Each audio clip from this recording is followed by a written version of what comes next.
Welcome friends to another r/ProRevenge video. If you're a real pro around here, you already know the best way to help out would be to hit those like and subscribe buttons down below. That said, our first story of the day is by FirmPotato6964. Housemate bugs me about owing her money? Fine, let's see who really owes who. I, 20-year-old female, have lived with this girl for over a year. She doesn't realize how annoying she can be. She's a good person at heart, but she was coddled by her parents and thinks she's the center of the universe. Fun little examples of her behavior. After I come home from a long day of work, she sits on the bed and talks for an hour about a new book she got, when I clearly just want some time to relax on my own. She'll take my drying dishes off the rack and chuck them all over the kitchen to put a single cup on the rack, even when there's plenty of room. When shopping, she'll hover over my shoulder and give her opinion on every item I look at or get. Never shuts up. Anyway, the focus of the story. First, some context.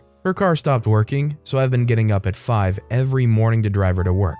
Never ask her for a thing in exchange. I also do a lot of stuff for her as well, such as buying her drinks, etc. She counts pennies, super exact about the amount everyone owes her, down to the cent. So I forgot my card one day and wanted some lollies. I asked her to pay. It was like $4.50. So then when we get home, she asks for the money, but I forget. Then she keeps harassing me for it until I snap and say, "Fine then, let's count the cents," and tally up all the petrol she owes me for driving her to work, plus the price of hiring a car for the day. I let her drive mine for a day, along with all the other little things I've bought for her this year. The total's over $100. Immediately, she wants to backtrack and say the lollies are paying me back for driving her every day, but nope. Now she has to pay me every cent she owes, and has to find a different lift from now on. If you were living with a roommate who lost their car, would you be willing to drive them to work every day at 5 a.m. without them ever paying you back?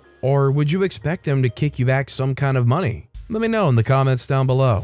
Our next story is by Mystic Man. Auto mechanic gets petty revenge on himself. Many years ago, I had an old Buick with a small radiator leak. I used to just add water once a week and it was fine, but it slowly was getting worse. I saw an ad for a radiator shop that did free estimates. I gave them a call, and they said I would have to leave the vehicle with them. I arranged a ride, and when I dropped it off, I was told it would be one of 3 things. If they could patch it, it would be $50. If they could recore it, it would be $100, but if they had to replace it, it would be $250. These were, of course, 1980s prices. Since it was just a small leak, I was sure that it could just be patched. I didn't hear from them the rest of the day, so I called them the next day. They told me, "That radiator is shot, you need a new one." I said no thanks, and I'd be by to pick it up later. I heard just silence on the other end of the line, but figured he was just angry he was losing a sale. When I arrived, I was greeted by a different person that I'd spoken with the day before. He had a big smile on his face and said, "What can I do you for?" I said I was there to pick up the Buick, and the smile just washed right off his face. Without saying a word, he turned around, grabbed the keys from a hook behind him, and threw them at me. They bounced off the counter and landed on the floor by the front door. I was confused, but picked them up and left. When I got home, it all became clear. I popped the hood and saw that they had removed the radiator and had patched the leak. They painted my radiator and reinstalled it and was going to sell it back to me as new. The paint was still tacky.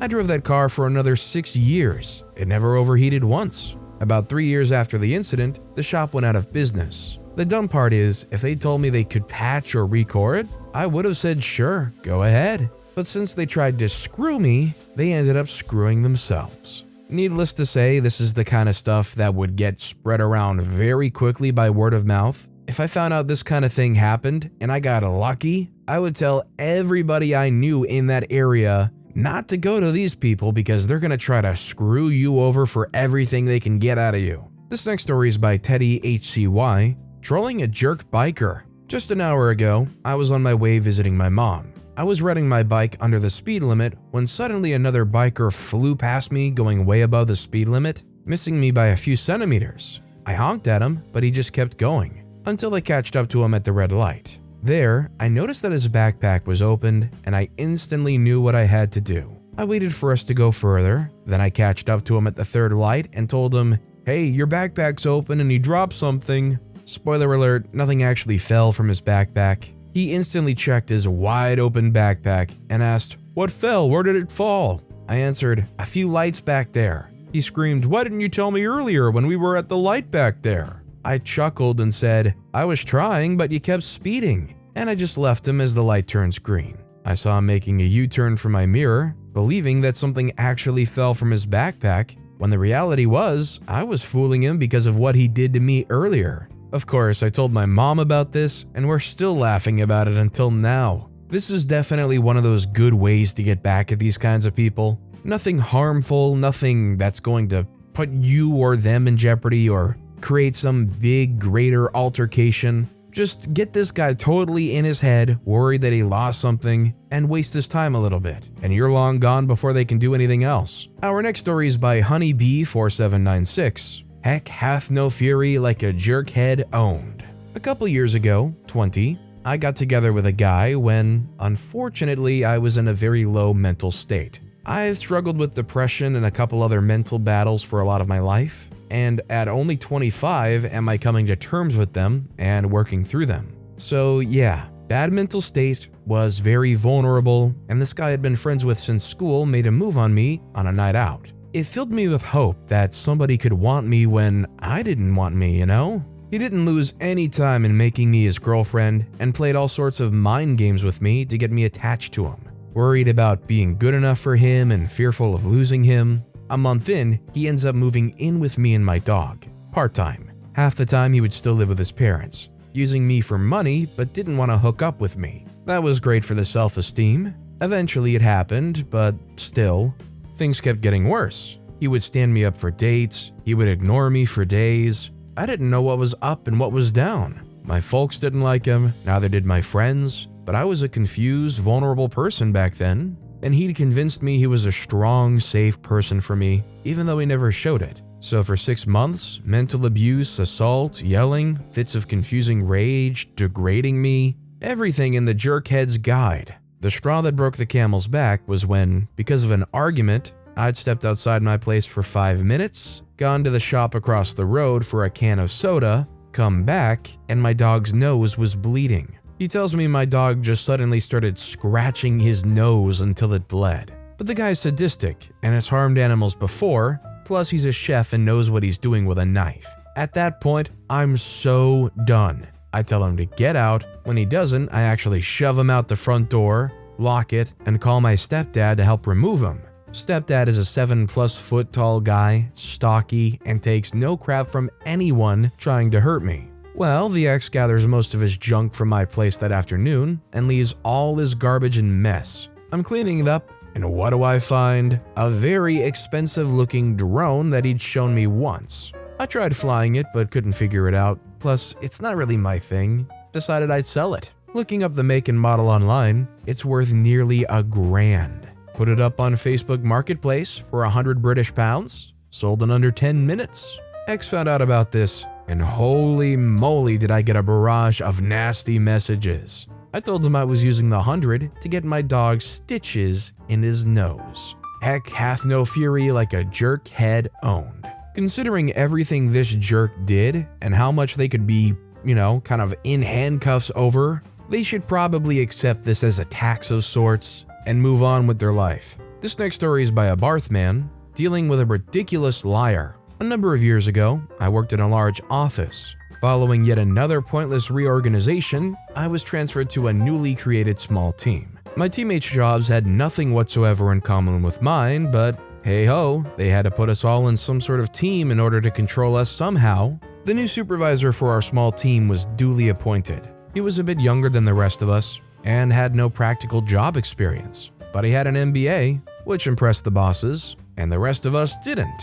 The new supervisor started quite quietly, but he soon found his voice, and almost every word out of it was some sort of ridiculously fantastic lie. Not the sort of small white lies that people tell for financial gain or to get themselves out of trouble, but gigantic Walter Mitty-like whoppers that would make a dishonest fisherman blush. I take people as I find them, so having no reason to think otherwise, I actually believed some of the early lies, but soon got the measure of him. His lies were so ridiculous that you would almost think he was setting up a joke, but the punchline never came. He was a clever, funny guy, and otherwise really good company, but his ridiculous lies were just too much to take. The rest of our team were fully aware of the lies, and we often joked about his latest whoppers in his absence. I remember one particular cracker where he took the story from a popular TV advert at the time and just changed the location to somewhere local and put himself in the story. A guy is in a nightclub with his friends.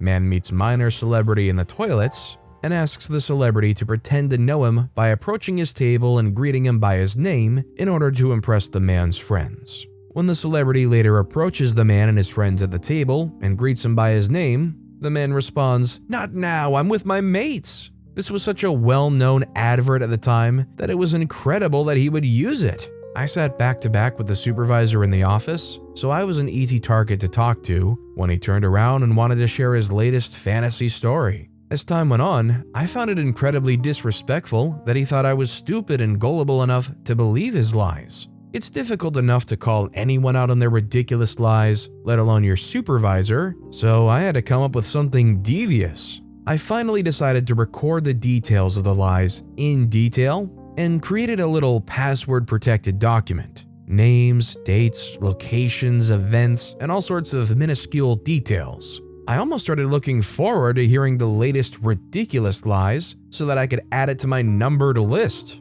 Now, you need to have a really great memory in order to be a good liar, because the fine details of a lie are much harder to recall than something that actually happened. So that's where my petty revenge kicked in. Using my detailed list, I started to raise his previous lies a week or so afterwards, as though they were somehow so impressive that I wanted to know more, and then I would politely press him on the detail, whilst feigning admiration with an open-eyed, curious expression on my face. I was inwardly delighted whilst watching him squirm awkwardly as he tried to recall what he told me previously. His eyes would roll upwards and he would stare at me in the eyes as if that would convince me more. Of course, he always failed miserably on the detail, and each error felt like a gold to me. Some of the rest of the team were fully aware of what I was doing, but kept their heads down and bit their lips as they listened in. I'm not sure that it did much to stop the flow of ridiculous lies, but it made them slightly more tolerable in the knowledge that they would be added to my list and the details would be used to torment him a week or so later.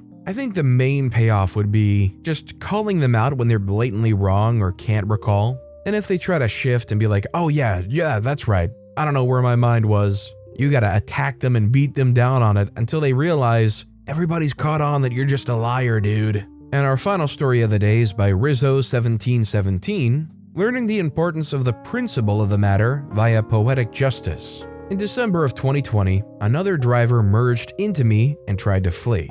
I chased her down, caught up to her, and demanded she pulled over. Basically, she failed to yield to my horn, failed to pull over after she hit me. She ended up trying to circumvent providing insurance information, and over the next several months, my insurance battled it out with her insurance because she continued to lie and deny accountability. Even though there was paint transfer from her car to my car and damage on her vehicle lining up with the damage on my vehicle. We spent over a year going in circles, with her texting me things like, "I'm sorry," and "I'll make sure my insurance takes care of it," while telling her insurance that I'm just a crazy person who chased her down and bullied her in an intersection, and the damage to her vehicle was old. She did some crazy things, like mirrored and flipped pictures of her car to show proof that there was no damage to her driver's side like I claimed, and because arbitration didn't pick up on this, they couldn't rule in my favor. My only option was to sue her in small claims court. I did exactly that and pointed out the mirrored image to the judge. The judge called her out on her BS and ruled in my favor. The final judgment in my favor specified that this woman had to pay me the expense of my deductible. In subsequent conversations with this woman, she agreed to pay the judgment. She's finally being agreeable and compliant. I could have left it there, but my petty revenge is that I'm submitting all documentation of this judgment to the insurance company, whom I've since left. They will now pursue her insurance with the support of the judgment to collect the money they paid me out for the incident. So now not only will this lady be out $1,200 out of pocket to cover my court fees and deductible, but now her insurance premiums will increase for an at-fault accident with damages in excess of $1,000. I hope she learns a very valuable lesson that it's cheaper to tell the truth. To be honest, she could have kicked me $200 and I would have buffed out the paint scratch on my car. But sometimes we make our own disasters and choose to learn the hard way.